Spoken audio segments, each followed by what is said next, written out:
ಇನ್ನೊಂದ್ಸರಿ questions repeat చేస్తున్నా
All right. Good morning, everyone. Can you hear me? Yeah, we are able to Okay. hear. Okay. Thanks. Good morning, everybody. So today the topic is applications of energy storage system in smart grid. So yesterday we have introduced the 5 different types of energy storage technologies, which are mechanical energy storage system, electrical, all right, electrochemical, chemical, as well as the thermal. Right. So we have introduced their basic working principles and their technical specifics. And I hope you can realize that these different energy storage technologies, they have different applications. For example, for pump hydro storage, it has a very large power rating as well as a capacity. So it is more suitable for bulk energy storage. While for the supercap or for the lithium-ion battery, they have a relatively smaller power rating, but their responding time is much faster. So they may more suitable for power system operation and control support. So today I'm going to introduce this is outline of my lecture today. So basically, I will have a quick review of typical applications of energy storage in power system for the realistic projects ongoing. And after that, I will introduce three specific applications, which are frequency control, load leveling, as well as the UPS, uninterruptible power supply, as a backup power source. And in the second section, I will give you an in-depth look at the load shifting application from the utility perspective. Actually, by shifting the loads, we can do the peak shaving, while in the meantime, we can also save power loss.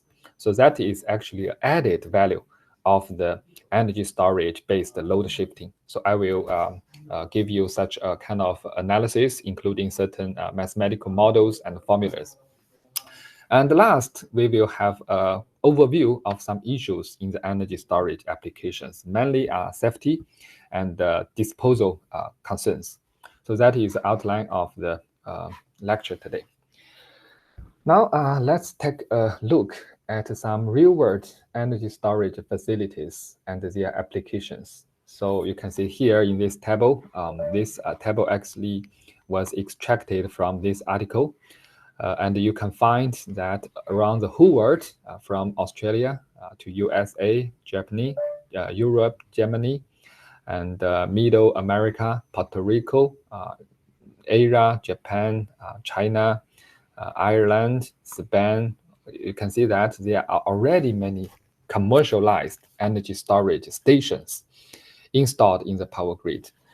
And look at their rating, you can see some of them are beyond 10 megawatt in terms of the power rating, and in terms of the capacity, you can see for this one is more than 240 megawatt hour, so which is very big. And some others, you can see this one, different technologies are used, including the battery energy storage as well as a supercapacitor. So you can see this is supercapacitor, two projects in China and Spain. The capacity is not that big, just in the kilowatt hour range, 17.2 and 5.6, not that big, but their power rating is quite big, 3 megawatt and 4 megawatt. So they are mainly for the dynamics support to the power grid, including the voltage sag mitigation and the frequency stability. Okay. And the flywheel, okay, flywheel system, energy storage system are also installed. You can see the capacity for this one in Japan, more than 200 MVA, very big. And in USA, this is a 20 megawatt for frequency regulation and power quality application. Remember yesterday when we introduced flywheel energy storage, it has a relatively faster responding speed because the rotational speed of the spinning wheels are fast. So they are also useful and suitable for the fast system dynamic support. Okay, and even SMES. Okay, SMES is also like demonstrated with a 10 megawatt capacity project in Japan. Is also for system stability and power quality because their responding speed are faster, right? Faster than other types of the ESS. But most of the projects you can see they are using battery energy storage technology because the lithium batteries, lead acid batteries, they are already very mature and commercially viable. Okay, and in terms of the applications, if you can if you can count these keywords, you can see most of them are actually used for frequency, right? Frequency response regulation, frequency control. Some are for spinning reserve, and some for wind power fluctuation mitigation. And this one is for load leveling, okay, wind power fluctuation as well. So basically, you can see most of the energy storage system are used for frequency control and frequency support. So why frequency is so important, and why energy storage can play such a role? Today, I will also introduce the working principle as well as some simulation results. Okay, so as I said, I will introduce three typical applications, including load shifting for the first place, because this one is most traditional. Then I will give you a more in-depth introduction to the frequency control using the energy storage system. And then the third application is for uninterruptible power supply as a backup power source. All right, so for load leveling, okay, I suppose everybody can intuitively understand how does it work. So basically, we want to shift the load from one period to another period, right, through charging and discharging of the energy storage system. So by doing this, we can avoid the peak power demand, and we can shift the peak to the off-peak period So the total power curve of a day or of a certain period will be more smooth, right? So this is the purpose of the load shifting. So here is an illustration. Okay, we have two curves, blue and red. So originally you can see this is the blue curve. This is a blue curve original load, but clearly you can see we have two peak hour. Okay, we have two peak load period, this one and this one. So if you want to smooth this power curve, and we can charge and discharge the batteries. So during this peak period, we can discharge our energy storage. So part of the load is actually supplied by the energy storage. So from the net load perspective, the net load becomes this red curve. Okay, becomes this red curve. And then during this period, because we have to restore the energy storage, the state of charge. So during this off-peak period, we will charge our battery, right? We will charge our battery, restore the energy in the battery. So you can see here, we will charge the battery during this period. Then the net load curve remains this red one. And for the second peak period, we do the same, right? During this period, we will charge our battery, and after that, during the peak period, we will discharge our battery. So the net total power demand becomes much smooth, right? And very importantly, you can see the net power consumption of the whole system becomes lower.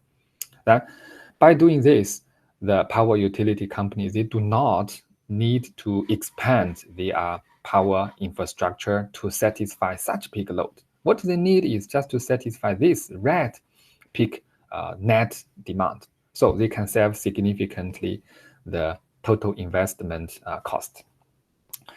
So for this type of the load shifting, you can see since we need to charge and discharge the power at a high power rating as well as for a certain long duration time. So importantly, this type of energy storage should have a relatively higher capacity. Okay? Should have a relatively higher capacity. So sometimes we may use the pumped hydro, right, which has a biggest energy capacity. Then if we have compressed air, ES, CAES, we can also use that. But if we have other large-scale energy storage stations, such as the one listed here, when they are over 10 or even 100 megawatt hour, they may also be useful in this case. Okay. Now, so the first benefit is very clear, as I mentioned. By shifting the load through charging and discharging, we can smooth the load curve. Okay, we can avoid the peak. We can fill the valley and off-peak load demand. And besides, it can actually provide some additional benefits. So this one I will introduce in the second part of the lecture this morning. Okay. Then next, I think this is a major focus of the lecture today for frequency control. Okay, frequency control based on energy storage system. So before we start, let's have a recap of the frequency. Okay, everybody, I suppose, knows how does a frequency mean, right? In our power grid, we have 50 hertz AC electricity supply.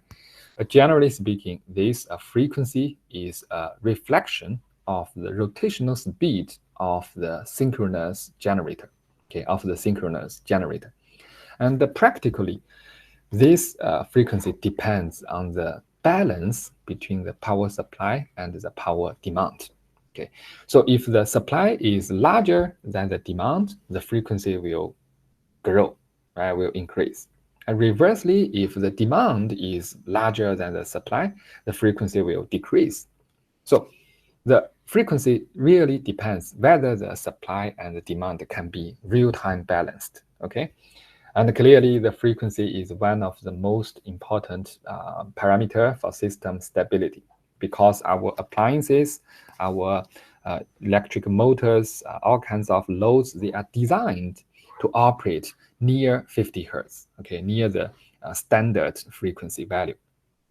And besides, especially for some high accuracy engineering, let's say semiconductor manufacturing, we have to maintain a very high standard of frequency. Otherwise, it will cause the malfunction of the production line. So that is a very important criteria for power quality from the consumer's perspective. Now, in this table, I'm showing the frequency standard as well as the tolerance. Okay, very importantly, you should understand. Theoretically speaking, the frequency, the power supply, and demand cannot be exactly balanced because from second to second, minute to minute, every instantaneous moment, the load will be changing, right? Just for me, for example, if I turn on the light, I will decrease the load, right? If I turn I turn off the lights, I will decrease the total load of the system. And then if I turn on the light, I will increase the load. So every time, every second, numerous customers, they are using different power demand. So the power demand is always fluctuating. So the power supply should catch up with the load demand fluctuation, right? If this balance is temporarily broken, as I just mentioned, the frequency will fluctuate, will deviate. But actually, we have some tolerance range for the frequency to fluctuate. For example, in Singapore, for normal operating conditions, we can allow plus minus 0.2 hertz frequency deviation. Then in Europe, the same. In Australia, it's more stringent.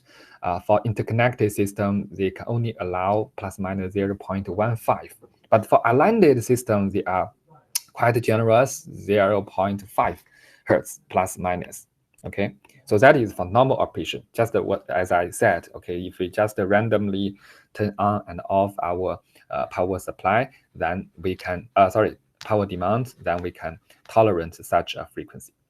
However, in reality, sometimes the big disturbance may happen. For example, the outage of a generator caused by, let's say, short circuit, or caused by operator's malfunction, or even caused by a rainstorm or even earthquake, right? That may happen from time to time. So under this emergency scenario, then the frequency will dramatically decrease, as I show here in this figure.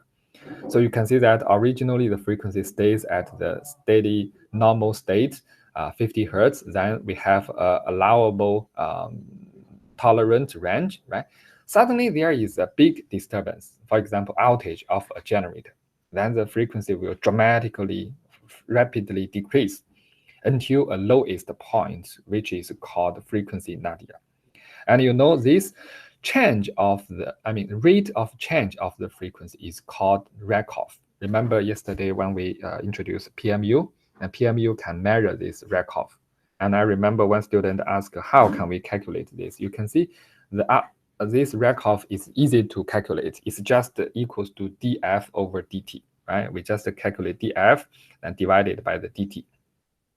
Now, so for this initial period, how fast the frequency will decline and how low the frequency will decline depends on the system's inertia response. Okay, because the system, the generators, they have inertia. They are rotational machines, so they have inertia.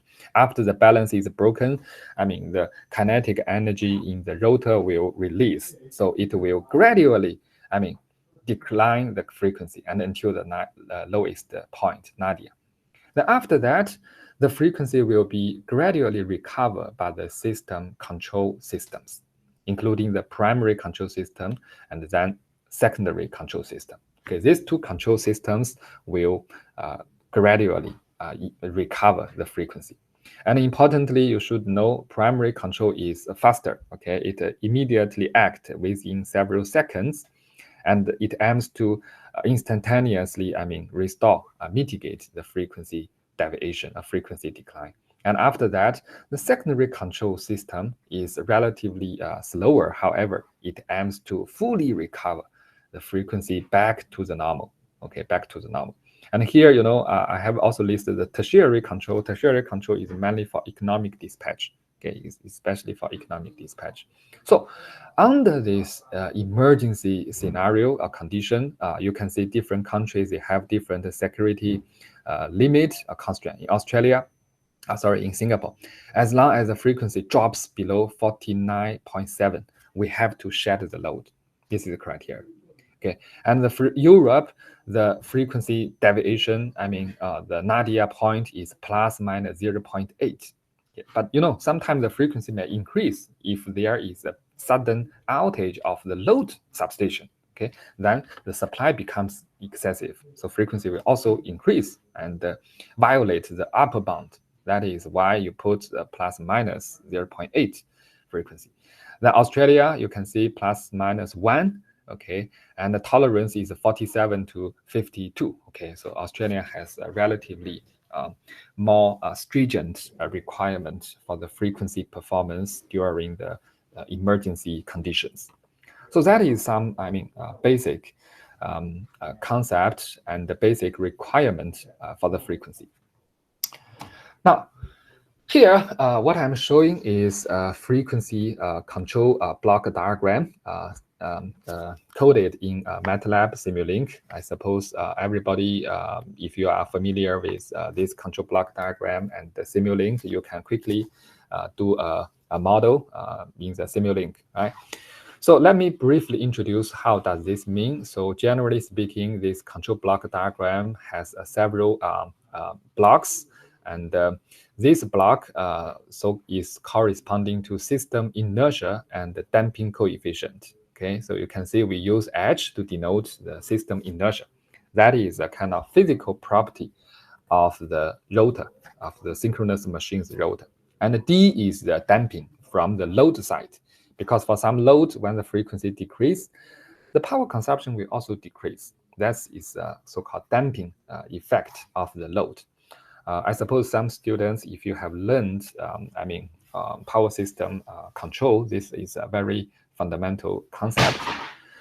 And this is to describe this part. This block is to model system and the load. And how about the generator? Okay, generator are modeled here. Let's say if we have many generator 1, generator 2, and generator N.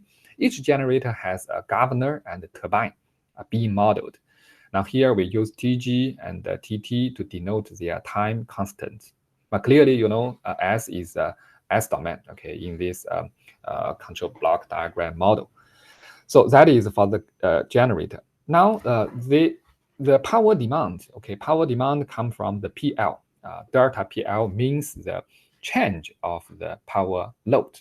Okay, so if the power demand is changed, then the frequency will change as well, right? The frequency will change as well.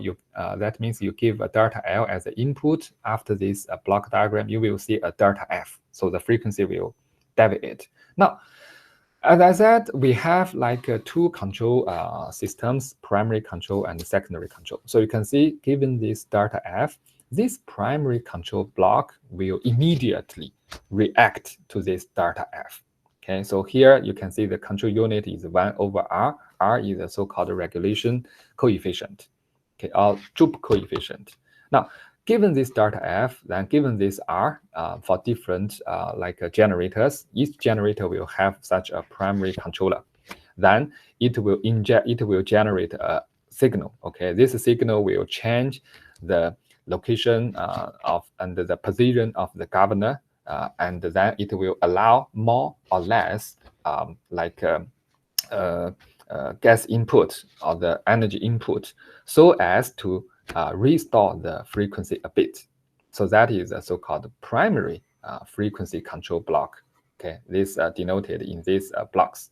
Okay, now you can see that this primary control is just based on this simple proportional control unit, right? 1 over R. So if you are familiar with the control theory, the proportional control cannot eliminate the control error, right? The delta F, the control error, given this 1 over R, it cannot eliminate delta F. So my point is, even after this primary control block, the delta F remains not non-zero. There will be still a delta F.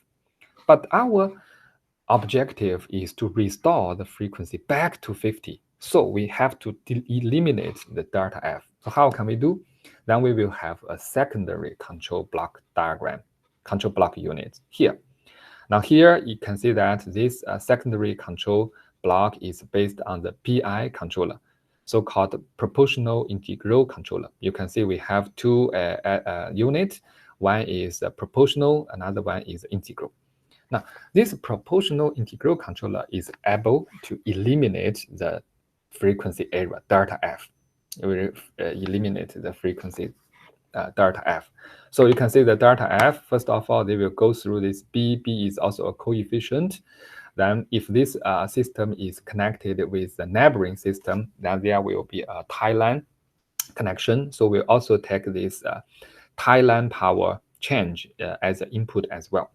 Now they will form up the signal called ACE, area control area. Okay, this ACE will be inputted to this PI controller, and after that, this controller will issue the control signal for different generators. And in terms of alpha 1 to alpha 2 until alpha n. Now this each alpha will combine with the primary control signal together and then go to this generator.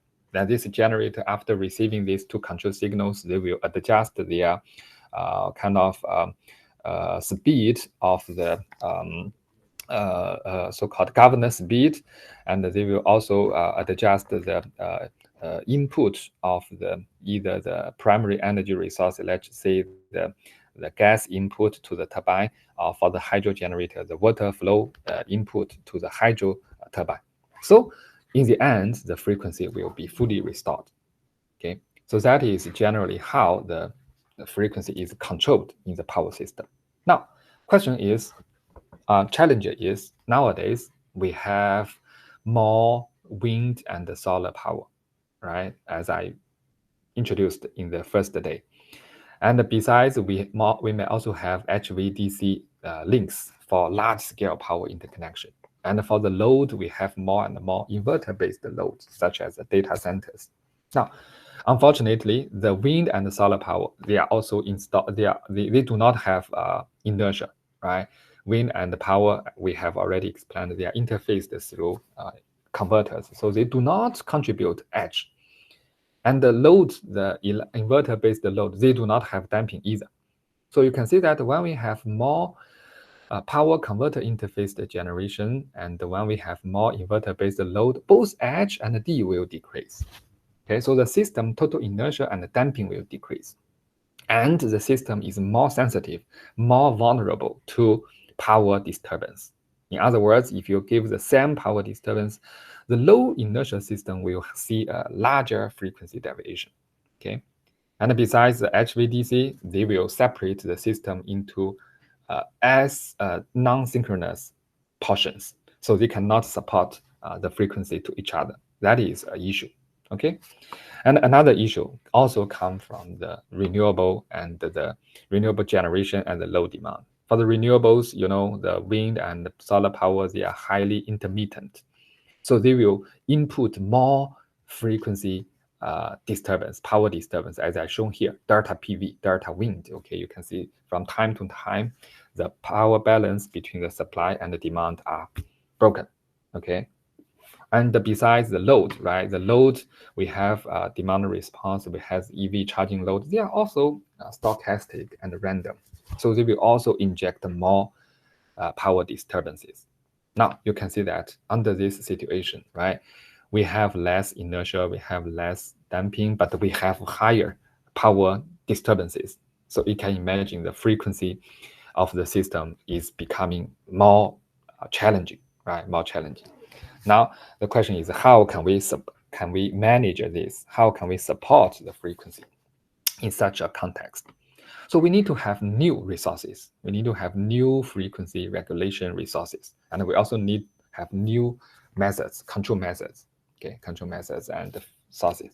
So what will be these frequency regulation sources? Okay, since the topic is energy storage today, so certainly energy storage could be a useful source for frequency regulation.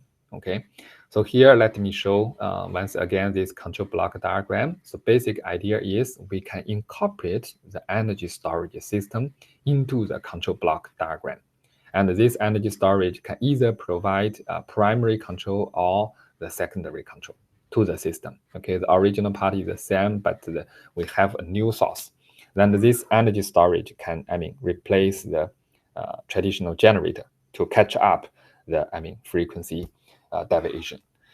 Now, practically, this free energy storage, they can be in the form of large-scale power grid energy storage station in megawatt-hour level, okay? Or they could be small-scale energy storage units spread in the power grid, and they can be aggregated together to provide total charging discharging support to the system. So both of them are realistic in reality. So in our research group, we have research on both. This paper introduced a method to aggregate the small-scale ESS unit to provide frequency control. And this paper develops a method, AI-based method, to control large-scale grid energy storage station to provide frequency support. So that is some realistic works. Then the key challenge is, okay, number one, when we want to use energy storage to support the frequency, what will be the required size? Okay, so theoretically speaking, the larger size of the ESS can give you a better frequency support. But the question is, the larger size of ESS need more investment. It's more costly. Okay, so we need to determine the optimal size of the ESS. That is something to optimize. And after we decide the energy storage system size and its location, we need to design the control system for the ESS. We need to optimally charge and discharge it to regulate the frequency. Okay, that's it. What we have proposed in these two papers. So if you're interested, you can take a look. Now, let me quickly show some simulation results using ESS to regulate or support the frequency. So here you can see this upper window shows the solar PV power output of a day. The data come from Singapore. You can see from 8 a.m. early morning, there will be a gradual increase of solar power. However, it's always highly fluctuating, right? Because of the, cloud movement, cloud coverage. Okay.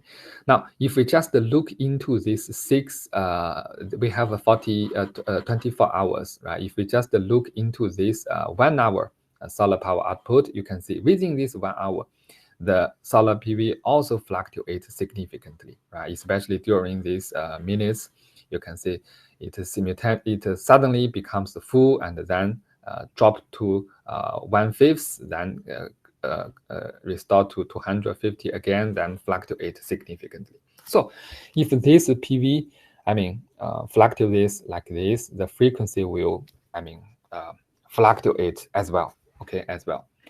So here we want to use the frequency, we want to use the energy storage system to regulate the frequency fluctuation. Now here, let me show the corresponding frequency of the system fluctuation due to the energy storage, due to the solar power output. You can see here in the bottom window, this is original frequency of the 1 hour. You can see the frequency also fluctuate significantly, especially during this period, because this period you can see we have a large solar power fluctuation. Now you can see the highest and the lowest frequency is around minus 0.7131 to 0.117. Okay. Now, this is the original case without ESS. Now, if we add the energy storage system to the grid and control it in this way, you can see we have much smoother frequency deviation, right? So here you can see the maximum and minimum bound become almost half of the base case. And if you look at the frequency fluctuation, it's also much small. Okay, so you can see ESS can significantly regulate the frequency fluctuation. Right. Now, the next question, as I just mentioned, we need to decide the right size of the energy storage. Thus, intuitively speaking, a larger energy storage system will give you a better frequency performance. However, we need to consider the cost as well. So here we are comparing the performance, frequency performance for different sizes of the ESS. Now we compare 50 megawatt hour, 100 megawatt hour, 200 megawatt hour capacity of the energy storage system. You can see that clearly, right? When the size increases, the frequency, including the maximum deviation as well as the fluctuation magnitude, is continuously decreasing. However, we need to consider a balance between the total cost and the total effectiveness. So we have to do the so-called cost effectiveness analysis. Okay, so practically we can go through different sides of the ESS, and then we simulate the corresponding frequency performance. Then certainly there will be a kind of a balance between the two, right? We can just calculate the total capacity divided by the total performance index. Then we can have such a sensitivity. We can have such a sensitivity. And the optimal size should be the one with the marginal sensitivity value. Okay, which means when we further increase the ESS, the frequency performance improvement will become marginal. So that is the basic idea for selecting or optimizing the energy storage system size. Okay, so that is the first application for energy storage system, which is most widely applied in real world. Okay. Then the next, the third one is the actually the second one. Okay, sorry, this is the second one. The second one is the uninterruptible power supply, UPS, and this one is also a typical application of the energy storage system in our power grid, because from time to time, the power grid may experience disturbance, and if the disturbance is too severe, it may lead to blackout.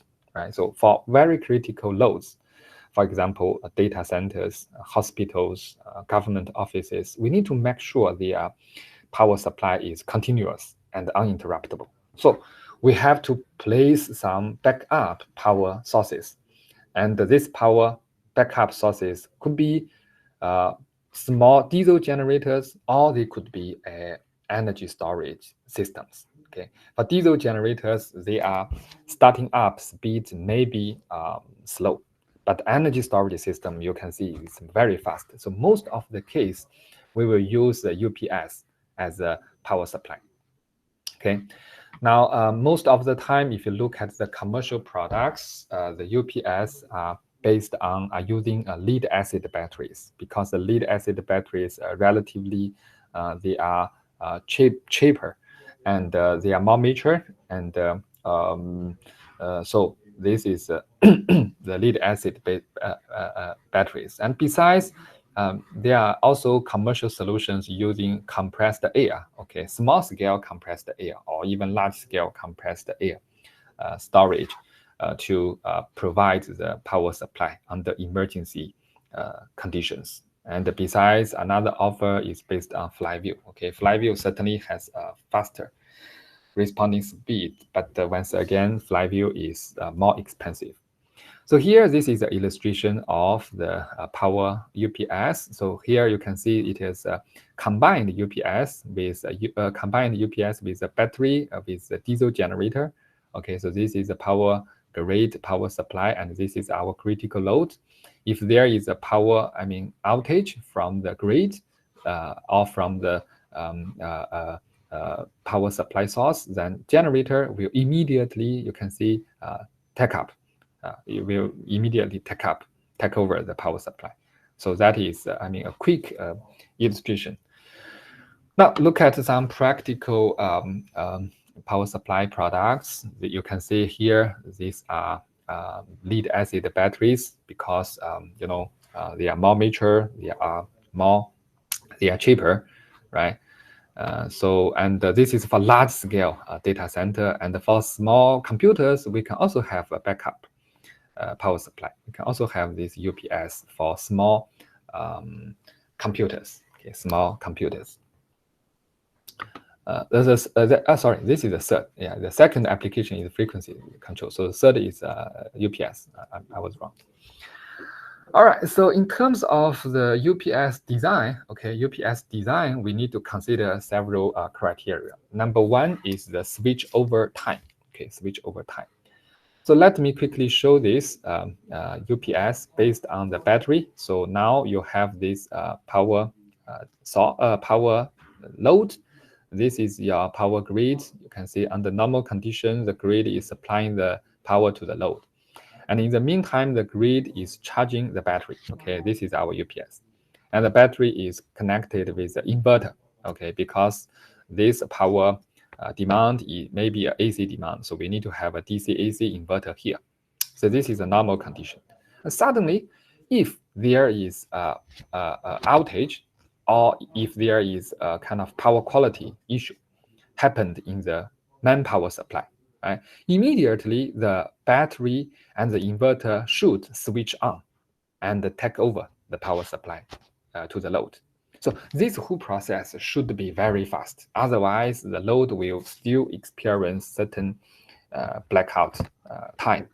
Okay, especially for data centers, for a semiconductor manufacturing, for high accuracy equipment, we have to make sure this switching time to be short. Okay, so you can see that the commercial products, they can achieve 25 milliseconds. Okay, 25 milliseconds, they can take over the power supply. So we have to use such high responding power source and inverter, okay, to design this UPS. And another criteria is about the capacity, is about the size of the UPS. Okay, so in reality, the UPS batteries, they are in the modular format. So for example, one UPS battery is 6 kVA. Okay, now depending on our load, sometimes we will use so-called N+1 criteria in order to address the so-called single point failure. What does that mean? Okay, if we have 12 kVA load and each UPS module is 6, so sometimes exactly we only need two modules, right? 2 times 6 equals to 12. But in order to consider the single point failure, for example, there might be possibility that the UPS module will also, fail. There may also be like outage. So in order to consider this single point failure, we need to add one more reserve. Okay, we need to add one more redundancy. So it's called N-1. 1 means the additional modules as a redundancy, so that even during this UPS power supply condition, if one module is out, we can still supply the full load. Okay, so that is some design criteria for the UPS power supply. Okay, so that is three, typical applications for the energy storage system application. Then in the second part, I would like to give you an in-depth look at the additional benefit from the load shifting from the utilities perspective. Okay. Before that, let's have a 5 minutes break. Okay, 5 minutes break. Please come back after 5 minutes. Okay. Okay, Professor.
All right, let's go back. So in the second part, I will give you an in-depth analysis of the additional benefits of the load leveling through, energy storage, charging and discharging. Why do we want to identify additional benefits? Because, the energy storage system, especially for the large-scale station, remains very expensive.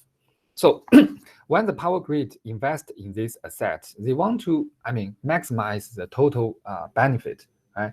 In addition to the first benefit is already analyzed. We can shift the load from peak to the off-peak period, so we can defer the grid investment, right, on the facilities. But there must be some additional economic benefits. So one of the benefit is actually to reduce the transmission and distribution power loss. Okay, and another one is actually to regulate the bus voltage at the distribution network. But this one I will not cover it in this class. We will only focus on the power loss reduction by, charging and discharging the batteries. Okay, so wait a second. Okay, so let's take a look at the power loss. The power loss makes a big significant part in the total energy loss of the whole power system. So clearly, you can see that since our transmission and the distribution cables and transmission lines, they are made of conductors, right? Conductors certainly have resistance. So when the current goes through the resistance, it will generate joule heat. That will be part of the loss. So according to this paper, you can see the ratio of the transmission and distribution loss during the peak load is very big. For transmission network, it is around 2.5 to 5%. Sub-transmission network, 1 to 2.5. And distribution network is even higher because the voltage is low, right? Voltage is lower, so current is higher. It is around 6 to 8%. So you can imagine that the total power loss is very big for the whole grid, and it corresponds to real money loss. So if we are able to bring down this power loss, we can save real money, right? We can save real money. So actually, the large-scale energy storage can also help to reduce the power loss. Let's take the analysis. Now, the power loss is proportional to the current flowing through the circuit as well as the resistance. Okay, so our purpose is actually when using the ESS to shift the load from peak period to off-peak period. We are actually changing the current. We are actually changing the current.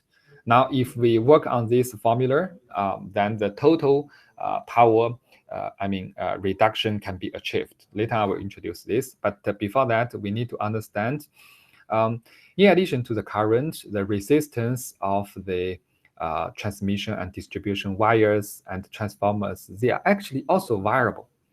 They are also variable. They actually depends on the temperature. It depends on the temperature of the external ambient temperature.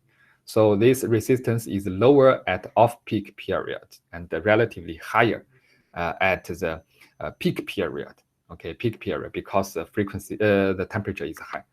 Okay, and also we also need to consider the price. Although we are aiming to save the power loss, but the power has different prices at a different period. Okay, especially in the electricity market condition. So our target, our principle is that you can see here, if we have a power curve in this way, I just show a kind of sine wave form to represent the load. This is the off-peak period, and this is the peak period. Okay. Now our objective is to shift the load during this peak period to the off-peak period, and correspondingly, you can see this is the power loss. Okay, the x-axis is the load current, the I. the y-axis is the power loss, I squared times R. So clearly you can see this curve is a quadratic curve, okay, quadratic curve. So you can see that when the current is higher, the power loss will increase quadratically rather than linearly, right?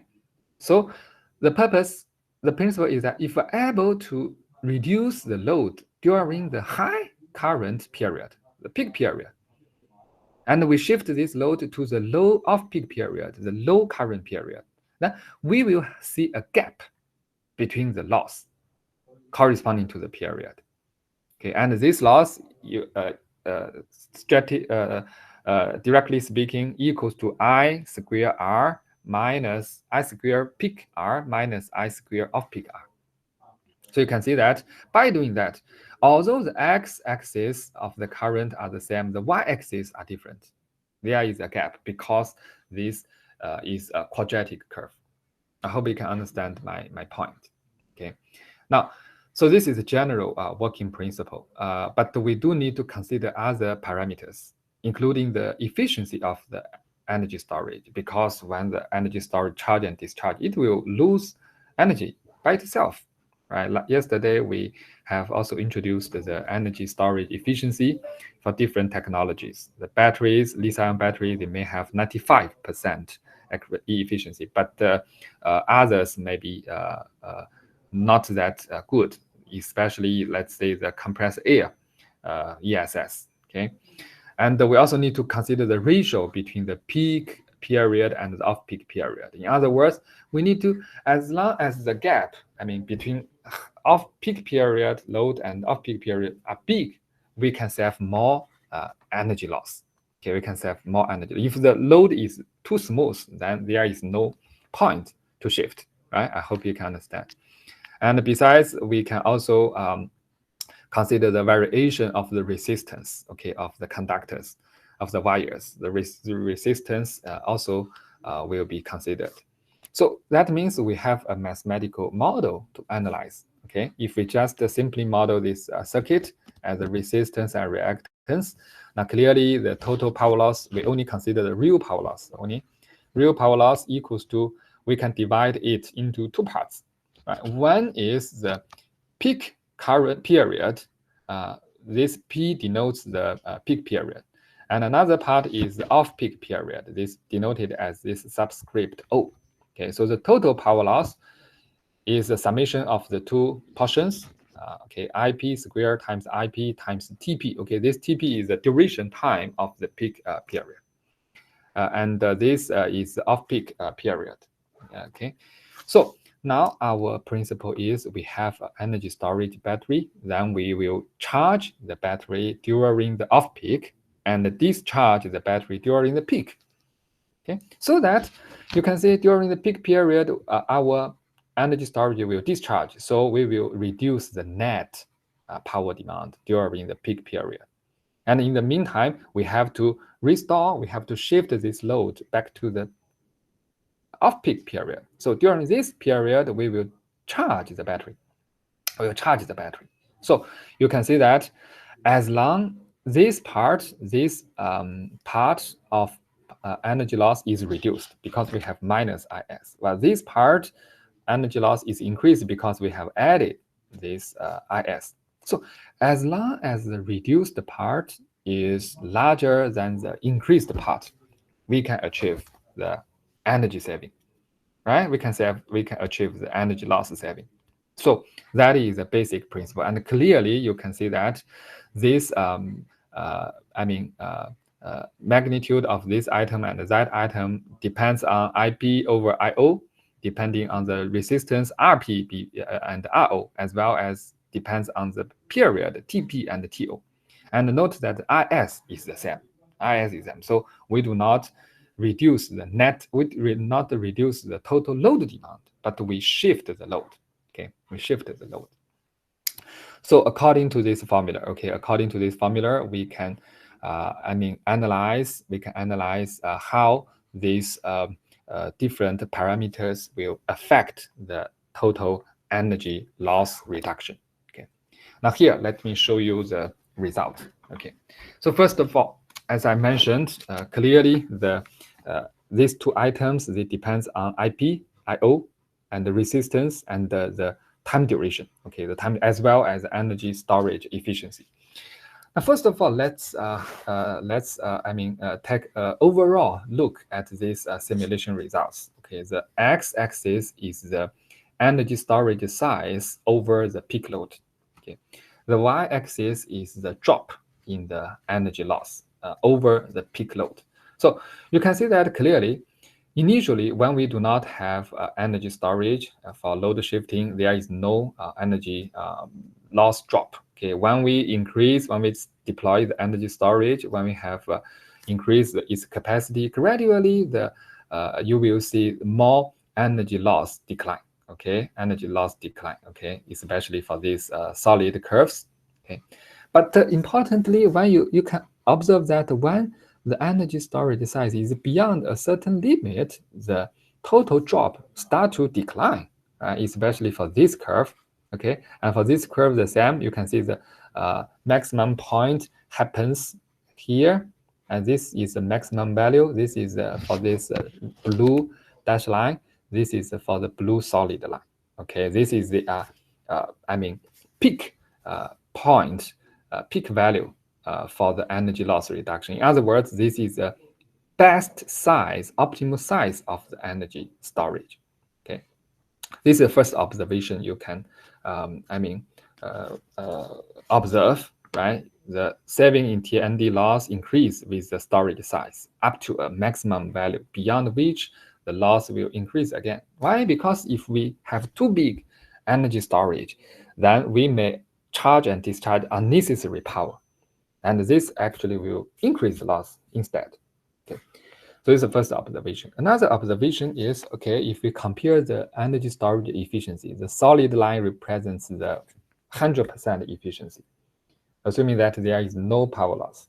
Okay, and the dashed line denotes 75% energy storage efficiency. But clearly, if we consider the energy storage efficiency, the total energy loss drop is declined, right? So you can see for the same energy storage, this blue curve in solid line and dashed line, there is a gap. There is a gap.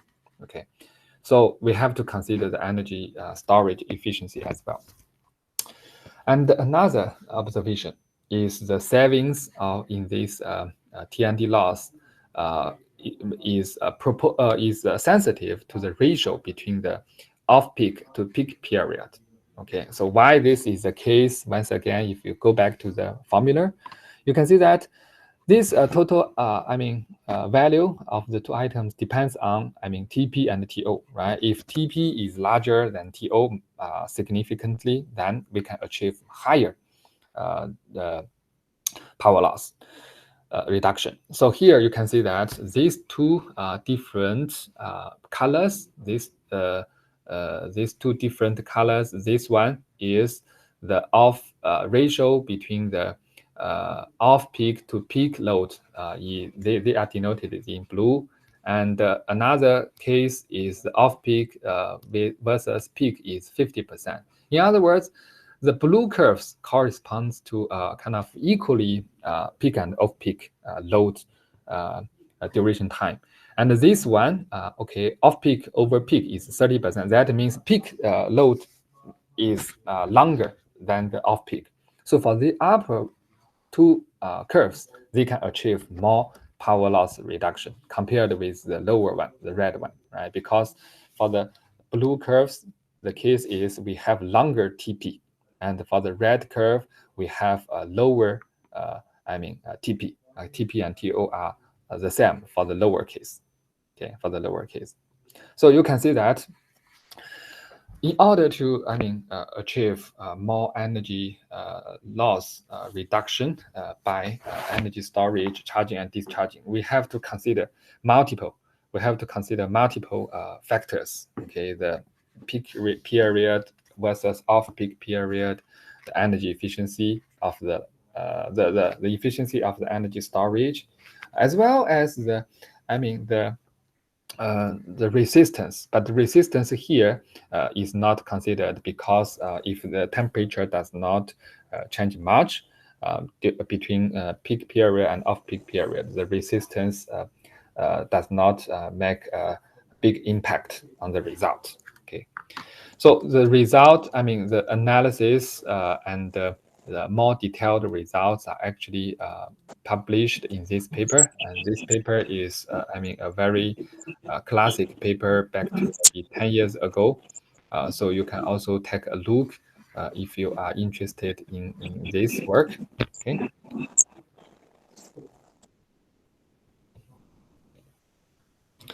Okay, so that is the, I mean, the in-depth analysis of the additional benefit from the energy storage system based load leveling in the power grid. Okay, simply speaking, we can achieve energy loss reduction during the power transmission and the distribution. Okay. All right, so energy storage system can provide so many benefits to the power grid, to the power customers. We have introduced the frequency control. We can improve the frequency stability of the grid, and for uninterrupted power supply, we can enhance the reliability of the customer. Right, so they are all kind of beneficial aspects.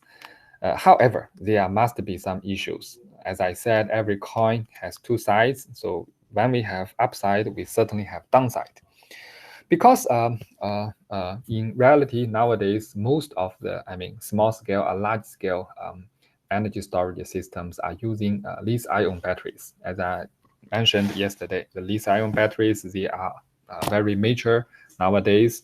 And so they have been widely applied. However, there are some safety and reliability concerns. Okay, especially for the lithium-ion batteries. You know, the materials are flammable, so once they are, I mean, exposed to, let's say, car accident or some other extreme situation, the lithium-ion battery may explode and may even catch fire.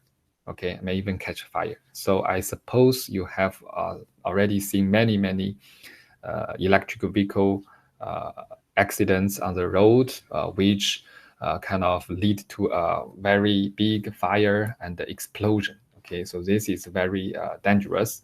So you know, that's why the manufacturers of the lithium-ion batteries, they are more and more focusing on the safety. Okay, they want to make sure that even under some emergency situations, they do not explode or they do not catch fire. So as far as I know, many advanced battery manufacturers, they have already advanced this part significantly. Okay, so in terms of the electric vehicles, some alternative energy storage system, especially the flywheel. Okay, flywheel batteries has also been demonstrated. So, I mean, in the future, I will see the safety will be significantly improved. Okay, significantly improved.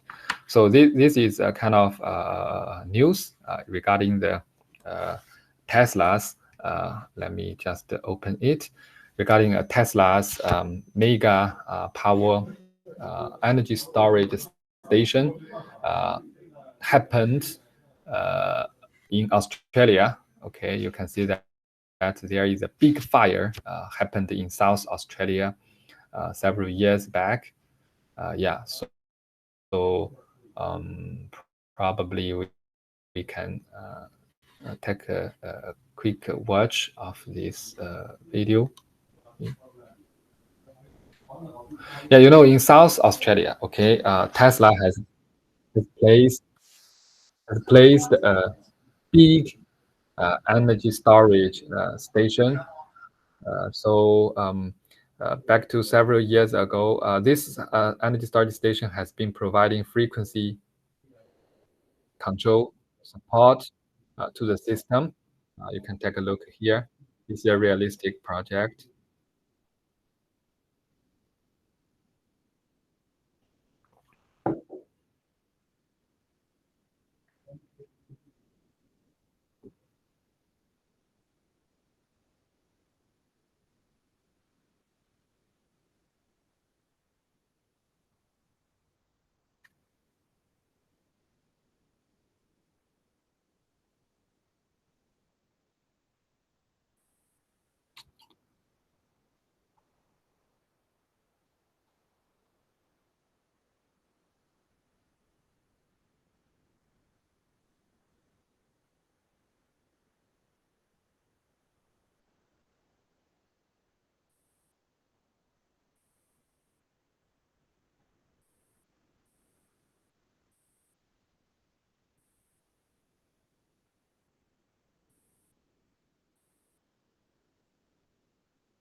Okay, so that is some, general introduction to this energy storage station. However, unfortunately, you see they have seen a significant fire accident back to 2021. Okay, so that is a really kind of a big concern. Okay, big concern.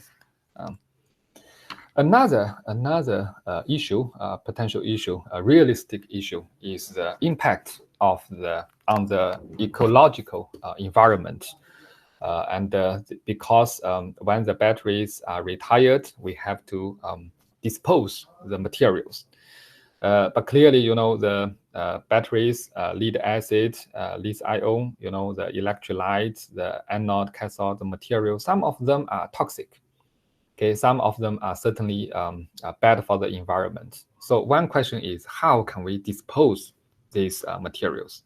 Nowadays, many researchers and companies, they are actually doing the recycling of the materials. So number one, they want to, properly dispose these toxic materials, and number two, they want to reuse it. They want to reuse it for as either secondary, second-hand, second-use batteries, or they can make use of these materials to produce new batteries. Okay, so as far as I know, a lot of companies are already doing this business. So in my university, I have a colleague who is very well known in this area. They are doing the lithium battery recycling. So I have visited his lab. There is a very advanced equipment, and they can, disaggregate the battery into different segments, components, and then it extract these different materials, and then put these different materials separately to different container, and after some chemical processing, these chemicals become either non-toxic or becomes reusable. Okay, because reusable. So I think in order to address this issue, we do need more international standards, and certainly we need to have the support from the either manufacturer as well as the user. Because for the user part, every day we have our kind of small scale, small battery cells. Sometimes after it is exhausted, we just deposit it randomly. That is not environmentally at all. So from the customer perspective, we should have separate these, batteries properly. Okay, and from the manufacturer, one big question is, when the battery is to be retired, we need to evaluate whether there is a value to reuse this battery. Okay, so we need to evaluate the remaining useful life of the battery. You may probably remember yesterday when I introduced lithium battery. During the charging and discharging, right, the capacity will fade, will degrade. But once the capacity is below 80%, we consider the battery is dead. But even the battery's capacity is 80%, there may still be some kind of capacity to use, right? Although the performance for that old battery is no longer good enough, but we can still, use it for certain application. So the second use battery is also a very hot topic. Many researchers and many companies, they are investing on that. The basic idea is that number one, we have to accurately evaluate how much capacity is left for the battery. Okay, and the number two, we have to make sure that the reliability of this battery are still good enough, because even the battery has let's say 75% of the capacity, its reliability could be very bad. Okay, it may not perform the proper charging and discharging at a given kind of power rating. So for this type of the poor performance batteries, old batteries, we should properly handle them. Now, one idea is that we may combine new batteries and second-use battery together to make a hybrid system, and then we can design proper, let's say, power sharing and some other control schemes. So that is some, high-level insight for this battery disposal, reuse, and recycling. Okay. All right, I think this is the end of the lecture slides today. I understand today we have seen many mathematical models here for the load leveling, and we have also introduced the control block diagram of the energy storage system-based frequency control. So I suppose our participants may have some questions. So I want to leave, let's say, 10 to 15 minutes for Q&A. Okay. So if you have any questions, please feel free to type in or ask. Okay.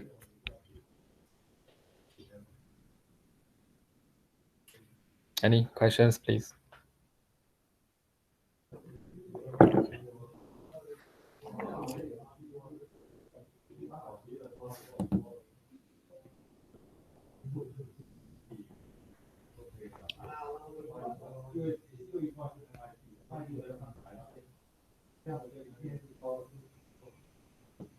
You can unmute, Bruce, you can put in chat box.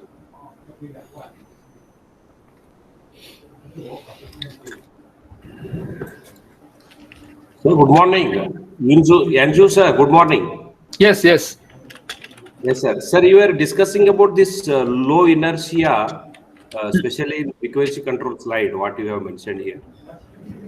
You wait a second. Let me take my earphone. I could not hear clearly. Yeah. Am I audible to you, sir? Am I audible to you? Can you say it again? Sorry. Sir, what is the impact of these energy storage systems on inertia of the system? Okay, inertia. Okay, energy storage system. Actually, you can see the working principle is to charge and discharge during given the frequency deviation. Okay, given the frequency deviation. So you can either control the system, control the energy storage to use this frequency deviation signal, or you can directly emulate the energy storage as a virtual synchronous machine, VSG. And VSG, it can provide inertia. So in other words, this inertia can be realized in the control manner. That is my understanding.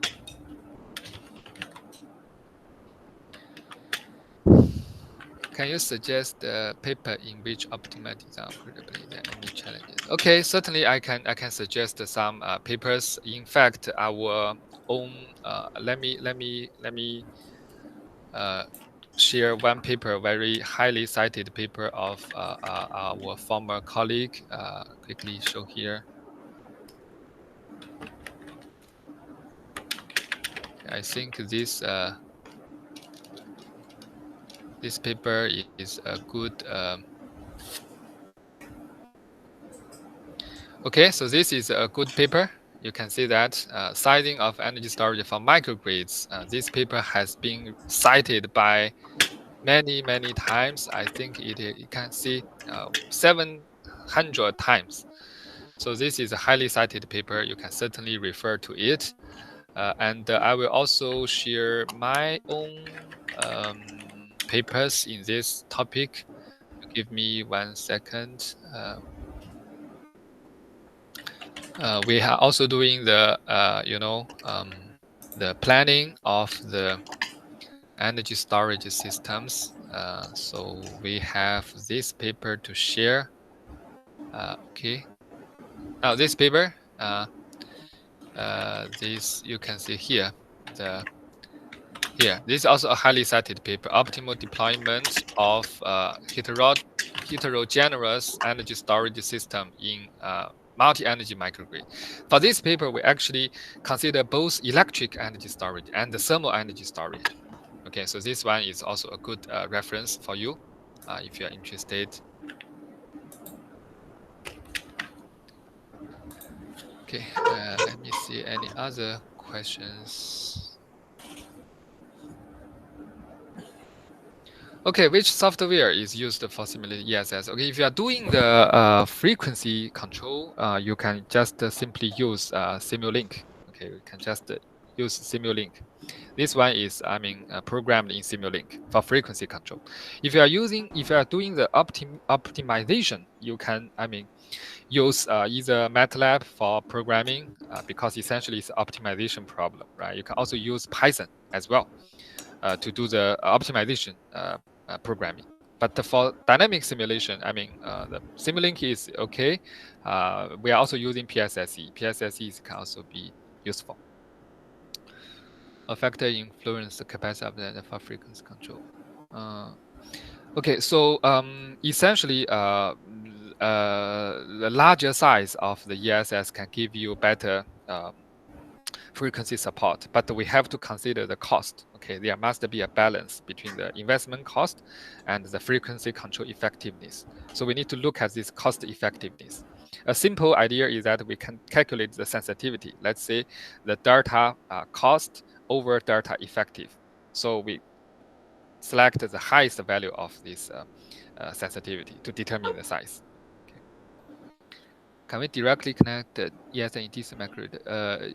Yes, certainly you can. Certainly you can. If you are analyzing a DC microgrid, then you need to make sure the energy storage can directly interface with the DC microgrid at the same voltage level. So I suppose that the ESS still need a converter, right? Because the ESS charging discharging is controlled by this converter. So you have to, in this case, DC microgrid, you may use a DC-DC converter. Okay, DC-DC converter.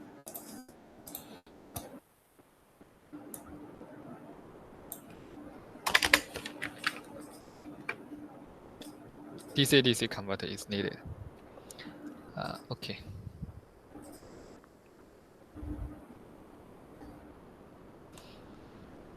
Can we use measure as? Yes, in Simulink certainly everything can be well measured, monitored. Yes, Simulink can do, and the SimScape. Yesterday I suggest the SimScape. That is more. I think it's a more professional package. SimScape.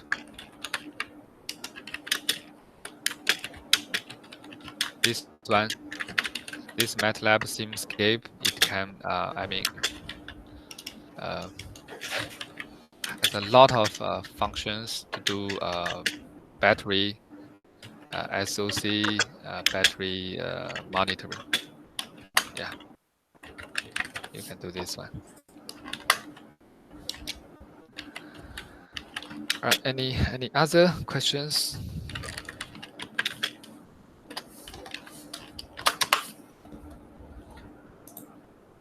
Professor, have one question. Professor, yes, please. Yes, please. Yeah, the grid inertia is very high. In that case, the energy storage system is really going to impact the frequency of a grid. You mean the grid inertia? Yeah. Yeah, the grid inertia, because when we, replace the traditional synchronous machines with the renewable energy sources, we will reduce the inertia in the meantime. Yeah, so that's why the energy storage system, sometimes it can be controlled as a virtual inertia generator, VSG. Okay. And other, let's say the wind power, they can also be controlled in the VSG mode. That's why VSG virtual inertia is a very hot topic in recent years.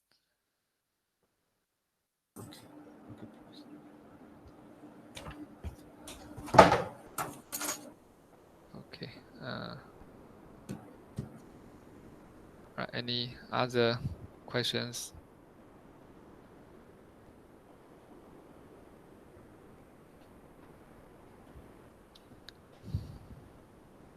And in the afternoon, I will introduce the distributed generation. Okay, one more question is coming. Many research are DC in nature. Okay, this is a good question. Whether DC microgrid is better than AC, that really depends. Depends on how much DC load are there. Because although the sources are DC, however, our loads are AC. So you have any way to place a DC to AC converter. So if most of our loads are DC, then we can directly interface the DC source with the DC load. So that is certainly possible. So it's not a kind of a straightforward yes or no question. That really depends. Depends on, I mean, the number of the DC load, number of the DC source, as well as the number of AC loads. But I can tell you that a DC microgrid is much easier to control, right? Because we only need to control the voltage. There is no frequency stuff. Okay, so in our research lab, we actually have a hybrid AC-DC platform. So we have AC feeder, we have DC feeder, and in the middle there is a bidirectional converter. Okay, then DC sources are connected to DC, AC sources are connected to AC. Then by coordinating two sides, two feeders through the coordinated control of the bidirectional converter, we can, certainly improve the overall efficiency. Yes.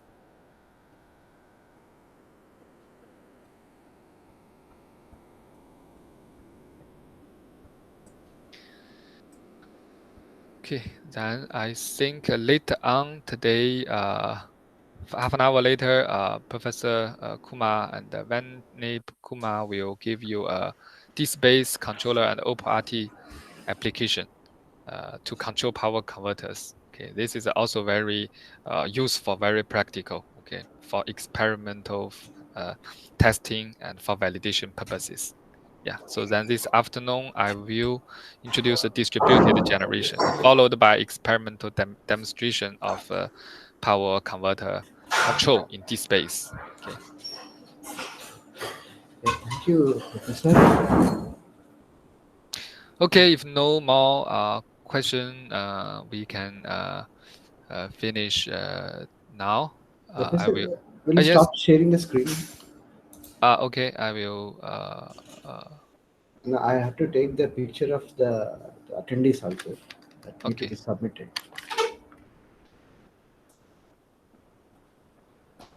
Then thank you all, and we'll start the next lecture at 10:30 by Dr. T. Vinay Kumar. Thank you, Professor. Okay, thank you. Bye bye. See you later afternoon. Bye bye.